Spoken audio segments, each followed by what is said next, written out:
통 누릴 수 있기를 축복합니다. 여러분 그런 연구소 이름 들어보신 적 있으신지 모르겠습니다. 만수무강연구소라는 이름 들어보셨어요? 예, 만수무강하면 무엇과 관련된 걸까요? 건강하게 오래 사는 겁니다. 근데 그 건강이 누구를 위한 건강일까요? 이게 일반인들을 위한 게 아닙니다. 만수무강연구소라는 건 북한에 있는 겁니다.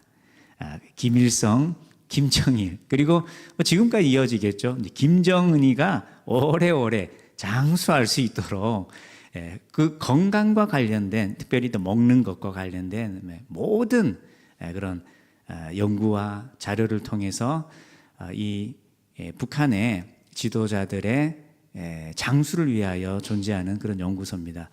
거기에서 이제 활동을 하시다가, 연구원으로 활동하시다가 탈북하셔서 오신 분이 계세요. 김형수 연구원 박사님이시던데, 그분이 그런 말씀을, 농담 반 진담 반 그런 말씀을 하시더라고요.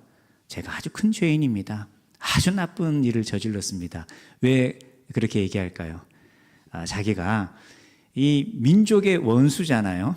김일성, 김정일, 이 두 부자가 오래오래 살도록 아주 자신이 열심히 애쓰고 노력했기 때문에 자기가 민족의 죄인이고 아주 큰 잘못을 저질렀다, 그런 얘기를 하는 걸 들었습니다. 그런데 자신이 열심히 수고하고 일할 때에 자신이 죄 짓는다라는 그런 어떤 마음의 정죄감이 있었을까요? 그렇지 않았을 겁니다. 왜냐? 몰랐기 때문이죠.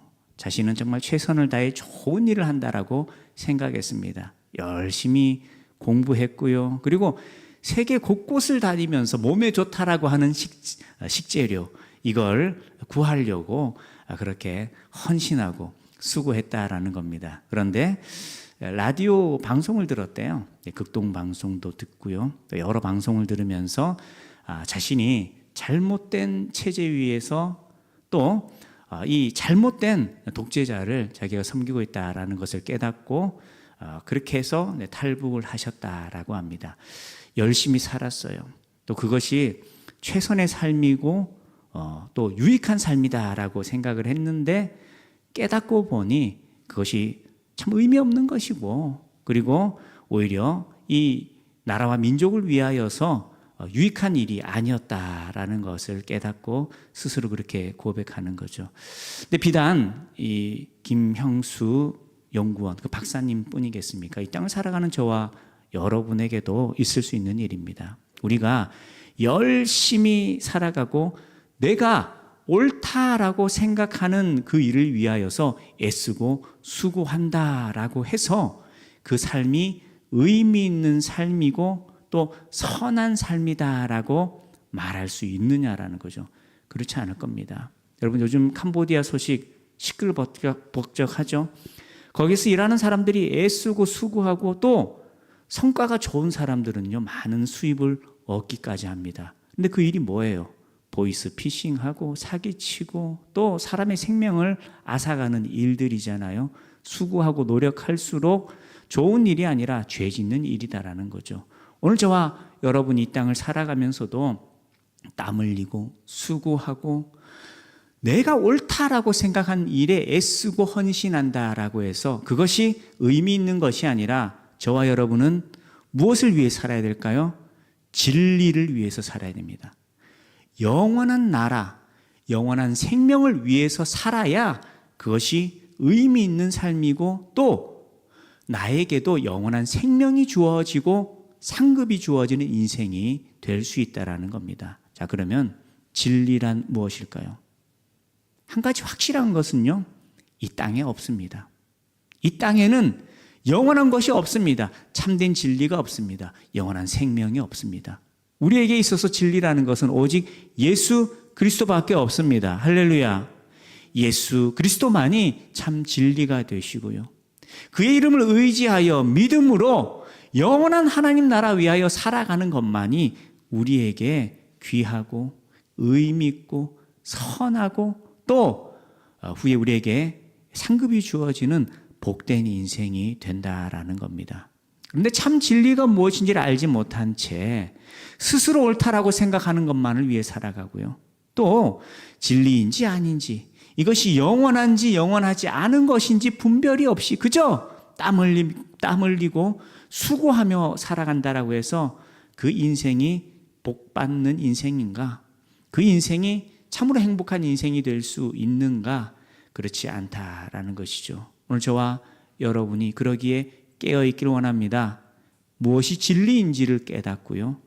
무엇을 의지하고 무엇을 소망하며 살아가는 것이 내 인생에 참된 의미가 있는 것인가 깨닫고 그것을 고백하고 혹 우리가 조금이라도 벗어나 있는 그런 길을 가고 있었다면 돌이키고 다시 결단하고 하나님이 함께 하시고 축복하시는 믿음의 길을 걸어가기를 소망합니다. 오늘 나누는 본문의 내용을 통해서 우리가 깨달을 수 있고 고백할 수 있고 또 기도할 수 있는 그런 본문의 내용이죠. 오늘 말씀 어떻게 시작합니까? 27절에 예수님께서 제자들과 빌립보 가이사랴 여러 마을을 거니시면서 제자들에게 물으시는 거예요. 얘들아, 지금 내가 여러 날 동안 많은 기적도 일으키고 또 그냥 눈에 보이는 기적뿐만이 아니라 내가 복음도 가르쳤지 않냐? 자, 그러면 사람들이 내가 하는 일을 보고 내가 가르치는 말씀을 듣고 나라는 사람이 어떤 사람일까 나름 생각을 하고 있을 건데 나에게 직접 와서 이런저런 얘기를 하진 않았지만 야, 니들을 좀 돌아다니면서 사람들이 예수님 이런 분이다 저런 분이다 라고 하는 말을 너희는 듣지 않았느냐. 자, 사람들이 나라는 사람에 대해서 어떻게 생각하고 있더니 라고 물으시는 거죠. 그에 대해 제자들이 말합니다. 예수님, 사람들이 예수님께서 너무나 영적이고 거룩하신 분이어서 예수님께서 다시 살아난 침례 요한인 것으로 그렇게 말하는 사람도 있어요 라고 말하고요. 또 어떤 사람은 예수님께서 다시 오신 엘리야 선지자다라고 말하기도 하고요. 또 다른 여러 선지자들의 이름을 표현하면서 예수님이 그렇게 아주 훌륭한 거룩한 영적인 분이다라고 말하기도 했습니다. 그런데 이 대답이 예수님의 마음에 흡족한 대답일까요? 그렇지 않죠. 예수님께서 그러면 너희들은 바로 내 곁에서 내 말을 듣고 내가 행하는 일들을 보았는데 자, 너희들은 나를 누구라고 하느냐? 그럴 때 베드로가 고백합니다. 주는 그리스도시니이다 라고 대답하는 거죠. 마태복음에도 같은 내용의 말씀이 있습니다. 마태복음에서는요, 주는 그리스도시요 살아계신 하나님의 아들이십니다 라고 고백했죠. 자, 이 고백에 대해서 마태복음과 마가복음이 조금 차이가 납니다. 어떤 차이요? 예수님께서 마태복음에서는 그래, 너 참 잘 말했다. 정답을 말한 거다. 그리고 어떻게 말씀하세요? 정답을 말했는데 이건 사람의 지혜로 깨닫는 게 아니라 하나님께서 깨닫게 해주신 거야 라고 말씀하시고요. 또 아주 위대한 선언을 하십니다. 너의 그 고백 있지, 내가 그리스도고 하나님의 아들이다라고 한 너의 그 고백 위에 교회가 세워질 거다라고도 말씀하십니다. 예수님께서 반석 위에 그 교회가 세워진다라는 거 베드로라는 사람을 가지고 말씀하신 것이 아니죠. 그의 고백, 예수님께서 그리스도시다라고 한 그 고백 위에 교회가 세워질 거다라는 말씀까지 이어가십니다. 그런데 마가복음에서는 똑같은 사건이지만 이 사건과 이 고백을 가지고서 강조하는 바가 조금 다릅니다. 예수님께서 그 말씀을 들으셨어요. 물론 그건 정답입니다. 그런데 그 정답에 대해서 예수님의 반응이 30절 말씀이죠. 이에 자기의 일을 아무에게도 말하지 말라 경고하시고, 참 의아스러운 반응이세요. 왜냐? 복음은 널리 전해야 되는데 왜 이 진리에 대하여서, 이 복음에 대하여서 말하지 마. 다른 사람들한테는 그냥 말하지 말고 너희들만 알고 있어 라고 말씀하시는 것이 이상하게 여겨질 수 있죠. 자, 이유가 뭘까요? 자, 먼저 주는 그리스도시다. 예수님께서 그리스도시다라는 것. 어떤 의미입니까? 그리스도라는 것은 헬라어다라고 제가 예전에 말씀을 드렸죠. 구약에서 똑같은 의미의 표현이 있습니다. 어떤 표현이죠? 메시아라고 하는 표현입니다.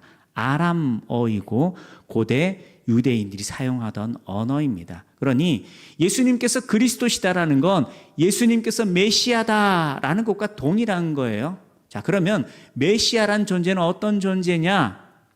그 의미를 풀면 기름 부음 받은 자입니다. 자, 기름 부음 받는다라는 건 또 어떤 의미이죠? 자, 유대인들에게 기름 부음 받는다라는 건 왕과 제사장과 선지자들에게 하나님께서 이들은 내가 택한 사람들이다라고 기름 붓는 그 의식, 그것을 의미한다라는 거죠. 그래서 그리스도라는 이 말, 기름 부음 받았다라는 것은 하나님이 택하신 왕, 하나님께서 택하신 선지자, 하나님이 택하신 제사장에게 하나님의 택하심을 보이시는 일이다라는 겁니다. 자, 그런데 그런 직분과만 관련된 일이 아니에요. 이 그리스도라는 것은 하나님의 언약, 하나님의 약속이 담겨 있죠. 하나님께서 이스라엘을 향하여서 보내신다라고 했어요. 누구를요? 메시아를 보내신다라고 한 겁니다. 그 메시아를 통하여서 이스라엘을 구원하시겠다라고 약속하신 거예요. 그래서 이 유대인들은 아는 겁니다. 그리스도라는 말 혹은 메시아라는 말 한 단어만 들으면 하나님의 구원, 하나님의 구원의 역사, 이것이 우리에게 약속되었고 하나님께서 한 사람을 보내시어서 그 메시아, 그 그리스도를 통하여서 하나님께서 우리 가운데 놀라운 역사를 일으키실 것이다. 이 이스라엘을 회복시키실 것이고 우리를 구원하실 것이다. 이런 기대와 소망이 유대인들에게 있다라는 겁니다. 자, 그런데 너무나 제대로 된 정답을 말했잖아요. 주는 그리스도이십니다. 메시아이십니다. 하나님께서 우리를 구원하시려고 보내신 분이십니다. 하나님께서 택하신 위대한 왕이요, 또 선지자요, 제사장과 같은 그런 놀라운 역사를 우리에게 일으키실 분입니다. 답을 제대로 말했는데 예수님께서 얘들아, 잠깐 비밀로 하자. 아직은, 계속해서는 아닙니다. 지금은 내가 누군지 직접적으로 너희들이 알리지는 마라. 이렇게 말씀하신 이유는요, 이 복음을 온전히 소화할 그런 능력이, 영적인 분별력이 그 땅 가운데 온전히 주어져 있지 않았다라는 겁니다. 더불어 그 땅의 많은 백성들, 유대인들, 또 유대인들 뿐이었겠어요.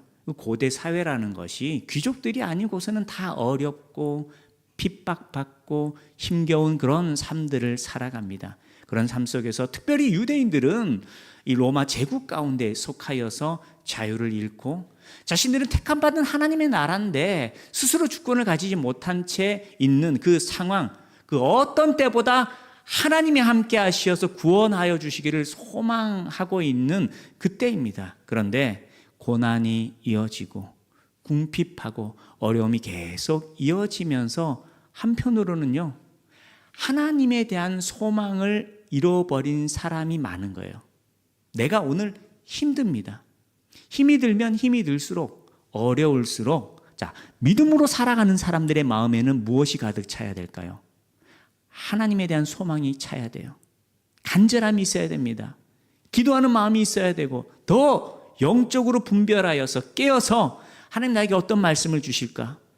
하나님, 내가 기도하는 것을 듣고 계실 텐데 내가 어떤 약속의 말씀을 붙들고 간절히 구하며 또 내가 어떤 순종의 삶으로 주님과 동행하는 삶, 제자로서 주님을 따르는 삶을 살아야 하는가, 이런 마음들이 주어져야 한다라는 거죠. 그런데 깨어있지 못하고 분별하지 못하면 어려움이 가중될수록 사람의 마음은 어떻게 바뀔까요? 육신적으로 바뀌는 거예요.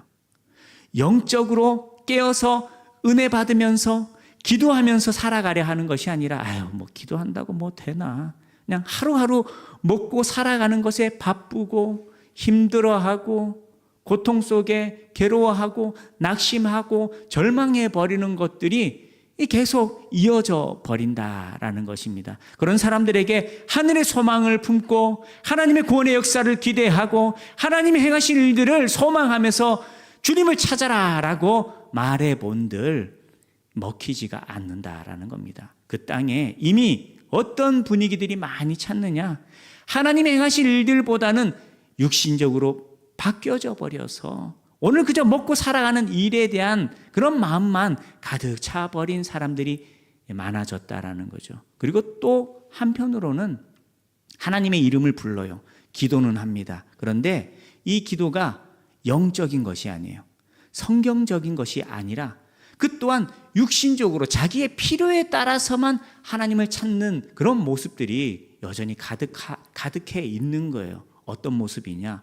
자, 유대인에게 이스라엘에게 필요한 것 하나님의 구원의 역사입니다. 하나님의 성전이 하나님이 임재하시고 하나님의 영광이 드러나고 하나님의 은혜가 퍼져나가고 또 그 하나님의 영광 바라보며 자신에게 주어진 직분에 순종하고 충성하며 복음 전하며 주님을 따르는 것이 하나님 나라의 모습이어야 하는데, 자, 유대인들이 하나님을 찾기는 찾아요. 그런데 갈급한 것이 무엇이냐? 내 영혼이 회복되고 하나님 주신 은혜를 기억하고 감사하며 주님을 의지하며 살아가는 것이 아니라 저 로마 군대 저거 없애버려야 된다. 저것들이 물러나야 우리가 온전해질 수 있고 하나님의 영광이 드러난다. 물론 하나님은 로마 군대를 물리칠 수 있는 능력을 가지고 계세요. 그러나 하나님의 구원의 역사의 초점은 로마 군대, 로마 황제에게 있는 것이 아니에요. 어디에 있을까요? 내 영혼에 있는 겁니다.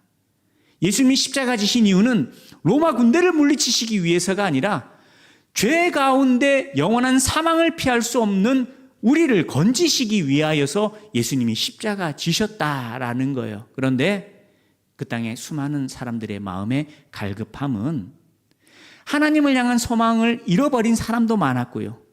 하나님을 향한 소망을 갖기는 갖되 그것이 하나님이 원하시는 하나님의 영광, 하나님의 나라가 아니라 이 땅의 영광, 이 땅의 부요, 이 땅의 성공을 가지고서 하나님을 찾는 이들이 많았다라는 거예요. 자, 그래서 어떤 흐름이 전개되느냐? 베드로는 분명 정답을 말했습니다. 주는 그리스도시요. 자, 마태복음에서는 더하죠. 하나님의 아들이십니다. 라는 이 정답, 그 고백 위에 교회가 세워지겠다라고 한 위대한 고백을 했던 이 베드로가 예수님께서 계속 대화를 이어가시는데 어떤 대화를 이어가시죠?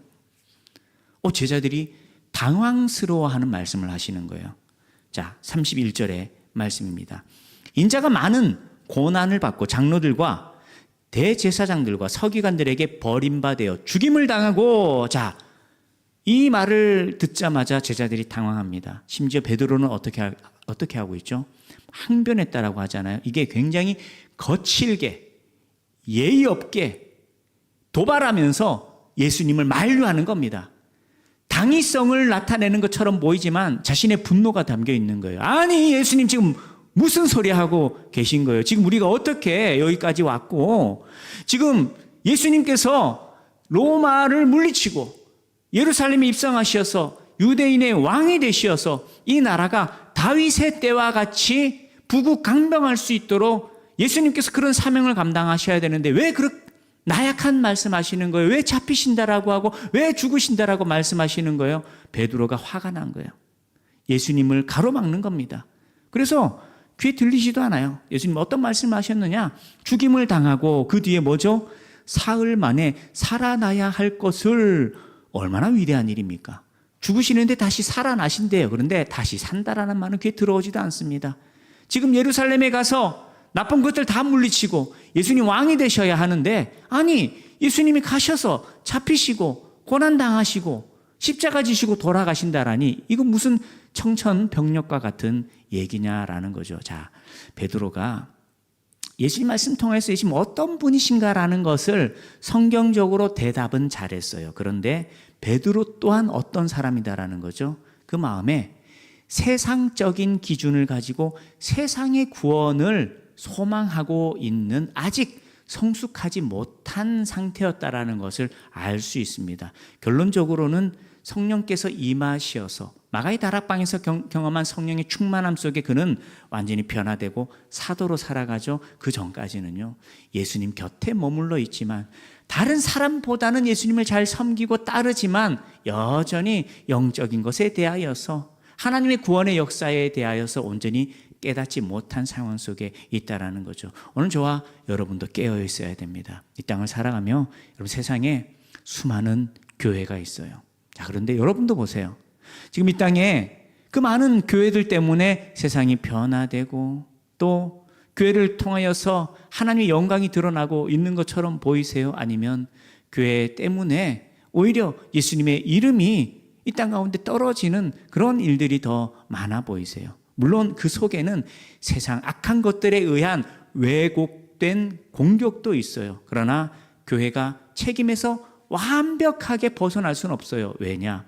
하나님의 구원의 역사를 이 땅의 삶을 기준으로만 놓고 하나님 찾는 자가 될 때에 우리는 우상을 숭배하는 사람들과 다를 게 없는 거예요. 내가 부자 되고 내 자녀들이 성공하는 것, 그것만이 우리의 소망이 되어서 하나님, 내가 잘 되게 해주세요. 내가 부자 되게 해주시고 내 자녀들이 성공하게 해주세요. 이것만 가지고서 하나님을 찾는다면 하나님의 구원의 역사는 그것에 초점이 맞춰져 있는 것이 아니기 때문에 그 부르짖음, 그 간구 속에 하나님의 선한 역사가 일어날 수 없는 겁니다. 여러분, 똑같은 것을 구해도요, 관점이 다르면 완전히 달라지는 거예요. 저와 여러분이 부유해지고 건강하기를 축복합니다. 할렐루야.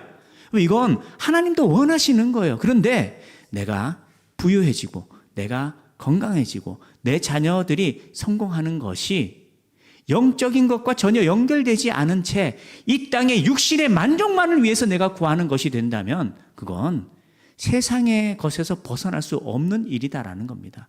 우리에게 더 중요한 건 육신보다 내 영혼의 상태인 거예요. 그래서 예수님께서도 기도할 때에 너희는 먼저 뭘 구하라고 하셨죠? 먼저 그의 나라와 그의 의를 구하라. 하나님의 나라를 구하라는 것은 이 땅이 하나님의 나라 되는 겁니다. 하나님의 나라 된다라는 건 하나님의 통치가 이루어지고 하나님의 주권이 드러나고 하나님의 영광이 드러나야 되는 거예요. 하나님의 의가 이루어진다라는 건 그 하나님의 뜻에 우리가 초점을 맞춰서 하나님의 뜻이 나의 순종과 헌신을 통하여 기도를 통하여서 나를 도구 삼으셔서 하나님의 일들이 이루어지는 것, 그것이 하나님의 의가 성취되는 것입니다. 그래서 저와 여러분은 하나님 앞에 소망하는 자 되어야 돼요. 먼저 우리에게 주어진 은혜를 감사해야 돼요. 이 땅에서 내가 아무리 부귀영화를 누리며 살아간다라고 해도 내 영혼이 죽은 영혼 되어버린다면 그것이 무슨 의미가 있습니까? 그러나 저와 여러분은 예수님을 그리스도로 고백하며 영접하여서 죄 사함을 얻고 하나님 자녀 되어 오늘도 함께 모여 예배합니다. 먼저 이것을 기뻐해야 돼요. 이걸 기뻐해야 되고요. 내 영혼이 구원받았다라는 것 때문에 위로를 얻고 소망을 얻을 수 있어야 됩니다. 혹 내가 이 땅의 현실의 무게 때문에 나에게 주어진 구원의 은혜까지, 그 기쁨까지 다 덮여져 버리는 그런 내 영혼의 상태가 되어버렸다면 깨어나야 돼요. 돌이켜야 됩니다. 하나님, 나를 건지시고 나를 위해서 아들을 아끼지 아니하시고 예수님 보내주신 그 하나님의 사랑과 은혜가 내 속에 더 깊이 심겨지고 그 은혜의 크기, 넓이, 깊이 때문에 감사하며 영광 돌리며 나에게 은혜 주신 분을 위하여 살아가고자 하는 거룩한 열정이 우리 속에 회복되게 하여 주옵소서 고백해야 되고요.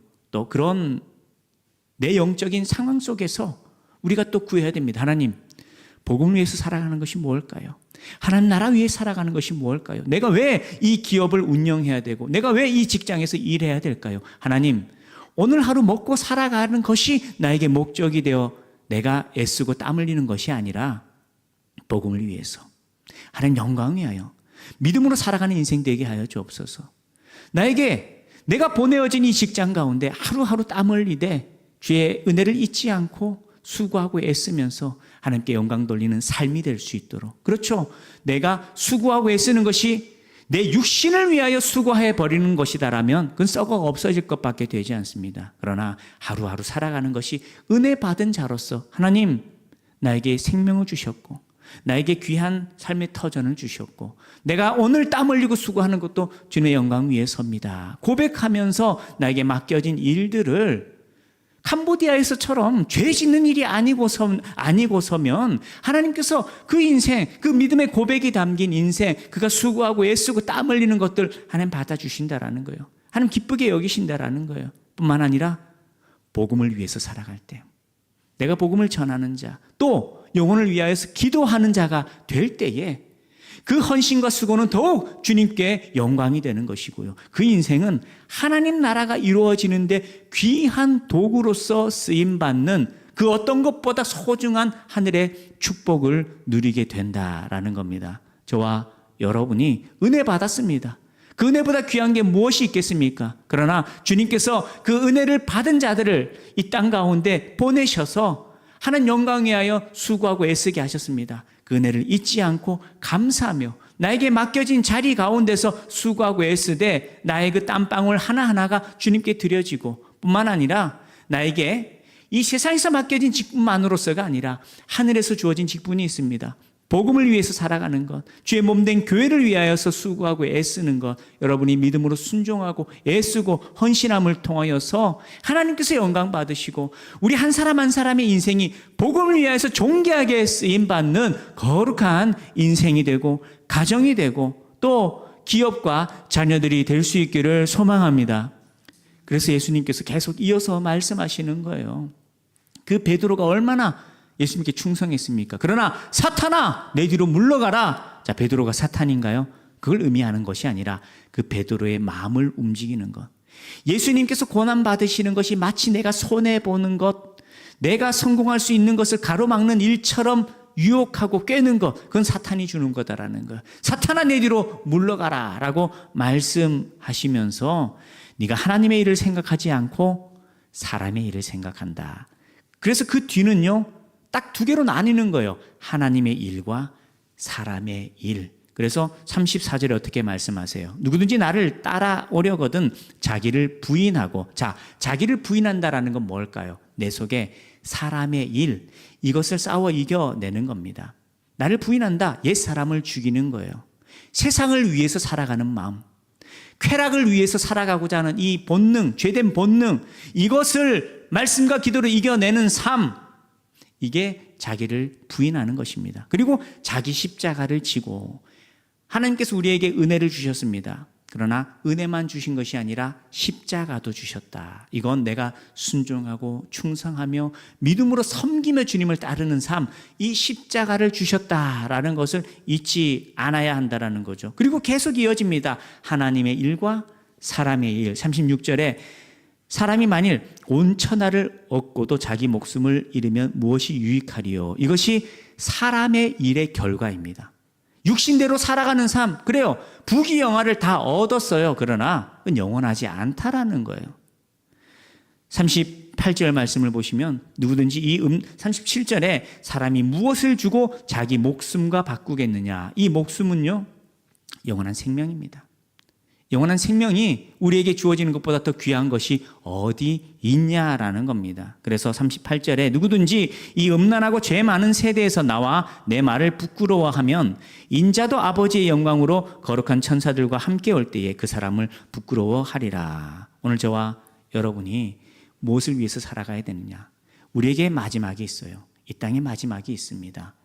그 마지막이라는 것은 내가 영혼을 위해 살아가느냐, 주의 몸된 교회와 복음을 위해서 살아가느냐, 그냥 눈앞에 보이는 것이 내 인생의 목적이 되어서 살아가느냐, 그 갈림길 가운데 주어지는 결론이 된다라는 것입니다. 오늘 우리는 고백하길 원합니다.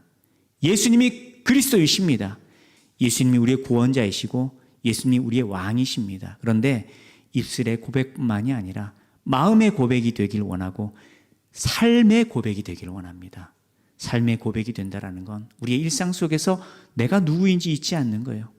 나에게 주인이 있다는 것을 잊지 않습니다. 그래서 우리는 그 주인을 소망하고 살아가고요. 그 주인의 영광을 위해서 살아가고요. 또 그 주인을 의지하면서도 살아갑니다. 이 땅을 살아가는 것이 쉽지 않죠. 그러나 낙심하지 않습니다. 왜? 하나님 나와 함께 하시기 때문에.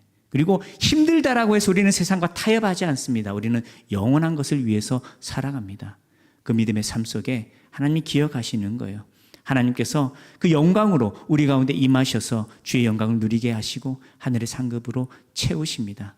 오늘 계속 이어지는 것처럼 보이고 나에게서 벗겨지지 않는 것처럼 보이는 내 삶의 무게와 고난과 위기와 여러 크고 작은 문제들 때문에 내 마음이 유혹되어 버리거나 내가 세상과 타협해 버리거나 혹 내 영이 깨어있지 못한 채 육신이 되어 살아가 버리는 삶, 우리는 그 삶에서 벗어나서 나에게 은혜가 주어졌고 나에게 말씀, 내가 붙들어야 될 십자가, 내가 제자가 되어서 주님을 따라야 하는 거룩한 인생이 된다라는 것을 잊지 아니하여서 저와 여러분이 진정으로 복된 인생, 예수님 주시는 영원한 생명을 얻고 살아가는 삶, 영원한 하나님 나라를 위하여 살아가는 삶, 그 복음을 위하여 살아가면서 저와 여러분의 가정과 기업과 자녀들이 그 하나님 나라를 위한 그 복음을 위한 존귀한 도구가 될 수 있기를 주님의 이름으로 축복합니다. 이 시간 들은 말씀 기억하시면서 기도하시겠습니다.